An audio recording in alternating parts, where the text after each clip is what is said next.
Hey, Shalom. I want to give all praises, honor, and glory to Yahweh by Hashem Yahweh Shai by Hashem Rakah HaKodash. Double honors to the apostles and elders of Great Millstone who rule and teach well. Peace and blessing to you, occupation this truth throughout the four winds and sincerity. Okay, as you can see, the video is entitled "Don't Get Caught Slipping." Okay, because in these last moments, man, you got to understand that everything that we're witnessing and we're seeing is basically it's going to be a lot of fright and a lot of fear that goes out. Okay, it's going to be a lot of fright and a lot of fear that goes out, because Esau, what he wants to do is instill fear in people. Okay, we can't get caught up in being fearful. The Lord did not give us the spirit of fear. Okay, so by you getting caught slipping, the meaning of this is like your mannerism and the things you see, instead of you taking them and using them for warning, you take them and you apply them carnally. Okay, and by you applying these things carnally, you act carnally. Okay, nothing wrong with things like buying, you know what I'm saying, having guns for household protection and things of that nature, and maybe a few things for the house. But when you start becoming a doomsday prepper, then that shows lack of fear, and that shows carnality. Okay, that shows carnality. You're not going to fight Esau with weapons. Okay, you have to totally trust in the spirit and power of Yahweh by Hashem Yahweh Shai. Right? And what's the use if you have to be put on the move and you got 900 jugs of water? You can't even take them with you. You see what I'm saying? Because you got to understand, bro, it's going to become a point in time where we're going to have to live off the grid. All right? So don't get caught slipping to where you start seeing things and you put off a mannerism of carnality to where you start thinking and moving that kind of direction. All right, because no one wins like that. All right, so this is Psalm 73:3, and I'm gonna just hop around in there a little bit. It says, for I was envious at the foolish when I saw the prosperity of the wicked.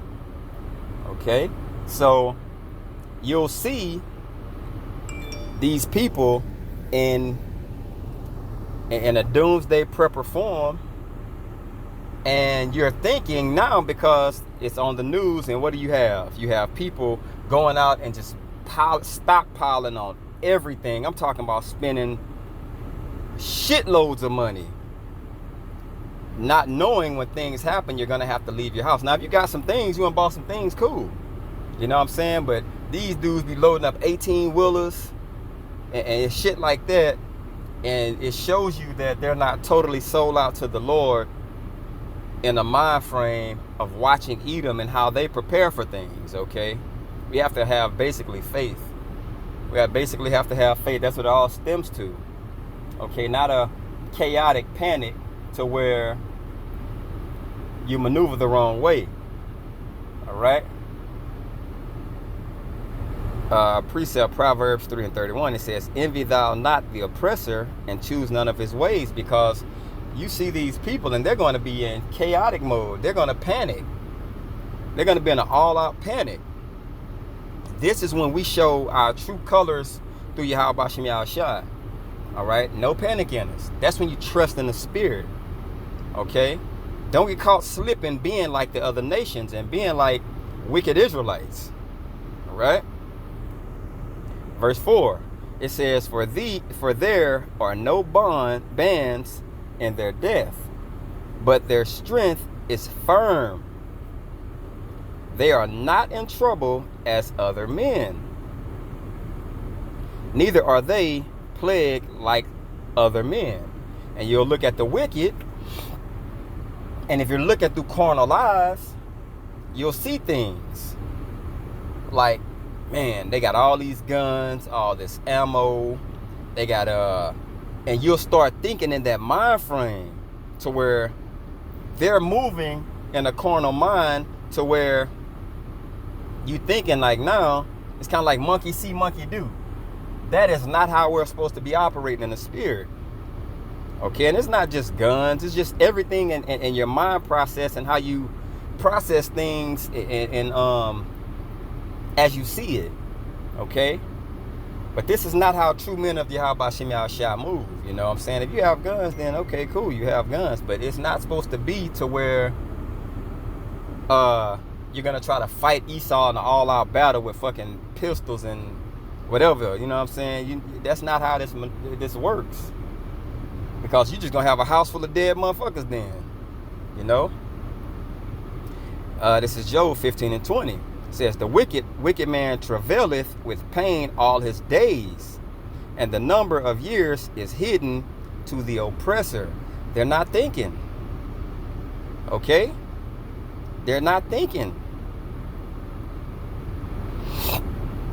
They're not thinking like with a spiritual mind. Okay? When you follow these men who are your adversary, and you watch the news and just reading articles and see gun sales spike. Now you're figuring, oh shit, I gotta go get guns now because that's the move. That's thinking carnally. Okay? And when you're thinking carnally, the Lord will not be able to use you spiritually. Because now you're showing the Lord that you trust in these material things. Okay? 6. Therefore, pride compasseth them about as a chain. Violence covereth them as a garment. Now you're wearing carnality. You're not trusting the Lord now. You're wearing carnality and it covers you. And when something covers you, that means the original can't be seen. Okay? Something covers you, that covers your whole body.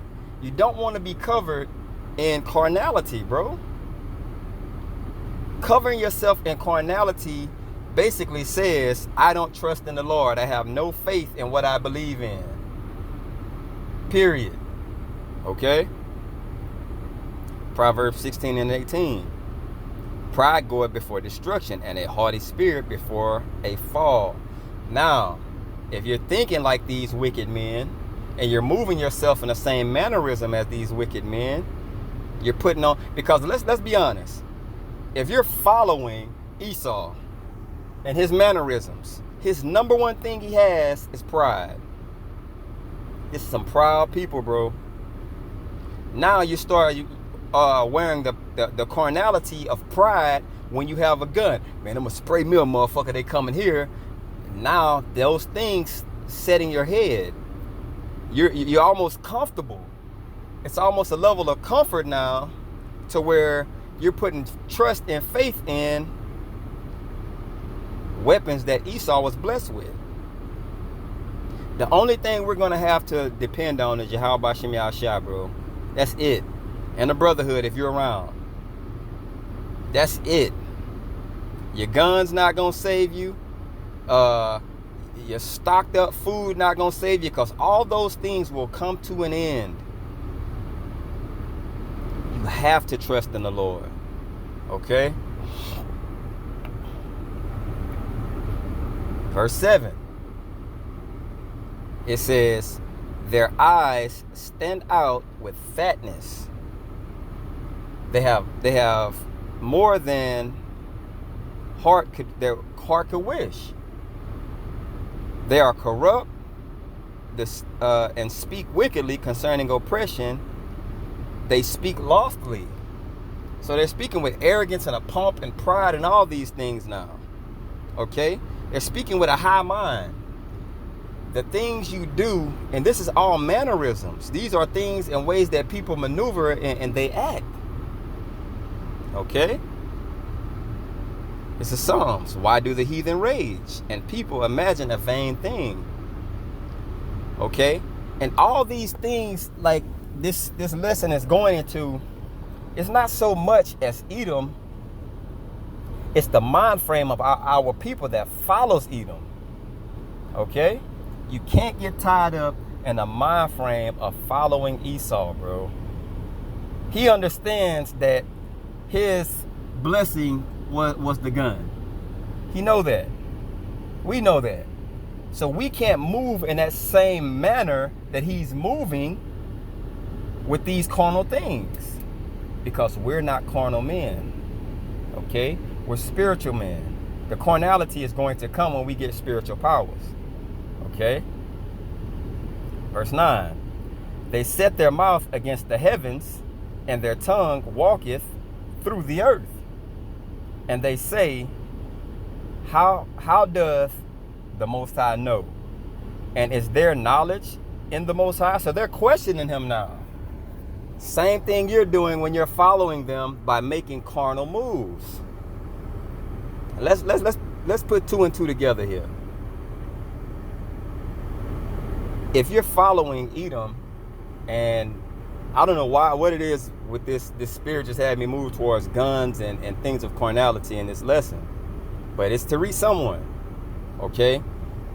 It's saying how they maneuver and our people follow them. Okay? It says they set their mouth against the heavens. So now they're doing these things through actions. And now it's like, how does the Most High know? And how does anyone know that you don't trust in Yahweh Shem Yahshua? Because you're putting your trust in carnal things. People will be able to see just who trusts in Yahweh Shem Yahshua by their actions. All right? It's Isaiah 14 and 13. For thou hast said in thine heart, I will ascend into heaven. I will exalt my throne above the stars of the Most High. I will sit also in the mount of the congregation in the sides of the north. This is a mind frame. Our people follow these type of logics. That's where pride blossoms. Pride blossoms now from this type of mind frame. Okay? So, and this is more about pride. This is more about following your oppressor. If Esau and these arrogant motherfuckers running around with all these guns and all this carnality in them, and you're following these people, you're telling the Lord that Esau and these nations have more power than him, because you're trusting in carnal and vain things. All right? And I'm going to go to the rest of the verses. I'm just basically read it verbatim and the spirit move as it will. It says, behold, these are the ungodly who prosper in the world. They increase in riches. All this saying right here is they're proud. They're proud. It says, for all the day long have I been plagued and chastened every morning. If I say I will speak thus, behold, I should offend against the generation of thy children. So now when you speak up against what they're doing, people are offended. Okay? People are offended when you tell the truth. No one wants to hear the truth. Why? Because it goes against what they stand for. It goes against your average principle. No one wants to hear the truth when it plagues their spirit. Okay? If something brushes you the wrong way, you're going to have a problem with it if you're not a man of wisdom. Okay? If someone gives you counsel and corrects you on something, you take that. All right? You take it and you basically like, this is what I have to do. Okay? Thank you for that lesson. I needed that. All right? It says, when I thought to know this, it was too painful for me. Because now when you speak the truth, people will come up against you. People are going to come up against you. Okay? And you're thinking of all the things that these people can do to you when you speak righteously. Oh man, that's why it says make your body a living sacrifice, because some brothers can go on these highways and hedges And they're threatened with violence, threatened with guns, but that's when you're walking in a spirit. Now imagine having a pistol when you're bringing the truth out, and somebody threaten you with a pistol. Now you fuck around, you pull your pistol being in a carnal mind state, and you shoot this person. Now you look at all the things you're facing. Okay? That's trusting in the same way Esau trusts. All right? It says, until I went into the sanctuary of Yahweh Shem Yahshua. Now you're moving in the spirit and you're not following the doomsday prepper mentality. Let me get all my guns. Let me get all my 50 boxes of fucking waters and all these things. It's not going to benefit you, because when those things run out, you're ultimately going to have to trust in Yahweh Shem Yahshua, which should have been the first step. Okay? Then understood I therein. So I'm not going to maneuver and put myself in the same mannerism as them, because I understand now carnality is not the way to walk. All right? We have to walk spiritually. Surely thou didst set them in a slippery place. They're going to fall. They're going to fall. The Lord set them up in a place to where they're going to fall. It's not even an if, and, or but. It's when. They're going to fall. So I shouldn't be following these people knowing that they're going to fall, and I can put myself in a situation like them doing the same things they're doing. Notice it started off with them saying basically, I'm like looking at the oppressor, and it's like, oh man, it look prosperous. But then again, let me sit back and see the end game of these people. Okay? It says, how are they brought into desolation? As in a moment, they are utterly consumed with terrors. Now your guns can't save you. You can't fight against the spirit and power of Yahweh Shem Yahshua. So this is not the mind frame that we should have when it comes to the end of this story. Because let's be honest, the Lord blessed these people with weaponry, and Esau got some shit that's gonna cut clean through your house. You know what I'm saying? It ain't, hey bro, they gave us bullets because they know they got technology. You can shoot at these motherfuckers, that shit gonna bounce clean off the suits they have. Okay? So now you have to trust in the Lord. So we shouldn't be so carnal with our thinking. Alright? It says, as a dream, when one awaketh, so, O Lord, when thou awakest, thou shalt despise their image. So that's how we're supposed to be doing. Despising their image. Their image is everything about them, their mannerisms, how they maneuver. Okay? Their ways. We are supposed to be despising that. Going against it. Okay? We're supposed to be going against the way they are. Not walking in the same light and taking on their customs. Their blessing is their blessing. It's not ours. Thus my heart was grieved, and I was pricked in my reins. Now I'm thinking about this. Why would I choose to be like these people? So foolish was I, and ignorant. I was a beast before thee. That's what Edom is. A beast. A wild fucking beast. So why would you put yourself in those type of situations like Edom? Okay? Why? Why would you go there? Okay? That's not how we're supposed to be thinking, bro. We're supposed to be spirituality out. Everything is spirit. Okay? Everything is spirit right now. Until the Lord gives that green light on. You think the Lord gonna have us fighting with fucking guns, bro? No. That's the whole point in spiritual power. You're not gonna be able to fight Esau with no fucking carnal weapons. You know? But I hope this is edifying through the spirit and power of Yahweh Shem Yahshua. I say, call Allah Yamla Yahweh Shem Yahshua by Hashem Rakah HaKodash. Double honors to the apostles and elders of Great Millstone. Peace and blessing to you, Aki. I'm pushing this truth out the four winds. Shalom.